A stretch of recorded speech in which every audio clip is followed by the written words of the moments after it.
সকালের নাস্তায় চাই কিছু হেলদি আর টেস্টি, তো বানিয়ে ফেলুন এই ফ্লাফি উপমা। হ্যালো ভিউয়ার্স, আসসালামু আলাইকুম। আমি নেহা আর আপনাদের সবাইকে আমার কুকিং চ্যানেলে স্বাগত। এর জন্য লাগছে পেঁয়াজ লঙ্কার কুচি, আদা কুচি, কারি পাতা, সরিষার দানা, ছোলার ডাল, টমেটো কুচি, গাজর কুচি, ধনেপাতা, সুজি, লবণ এবং প্রয়োজন মতো জল। প্রথমে কড়াইতে সুজি দিয়ে 2 মিনিট হালকা আঁচে ভেজে নেব।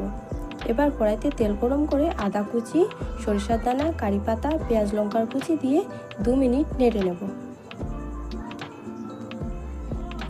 এবার কেটে রাখা সবজি এবং ছোলার ডাল দিয়ে আবারও 2 মিনিট নেড়ে নেব। এবার প্রয়োজন মতো জল এবং স্বাদ মতো লবণ দিয়ে জলটাকে ভালোভাবে ফুটিয়ে নেব।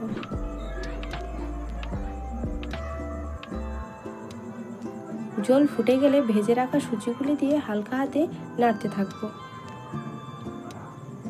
এক হাতে সুজি ঢালবো এবং এক হাতে নাড়তে থাকবো। তারপর ঢাকা দিয়ে 2 মিনিট রান্না করে নেড়ে চেড়ে নামিয়ে নিলেই তৈরি হয়ে গেল ফ্লাফি, হেলদি এবং টেস্টি উপমা রেসিপি। ভিডিওটি ভালো লাগলে একটি লাইক এবং একটি কমেন্ট অবশ্যই করবেন এবং আমাদের চ্যানেলটিকে সাবস্ক্রাইব করে পাশে থাকবেন। দেখা হবে আর কোনো এক নতুন মজাদার রেসিপির সাথে। ধন্যবাদ।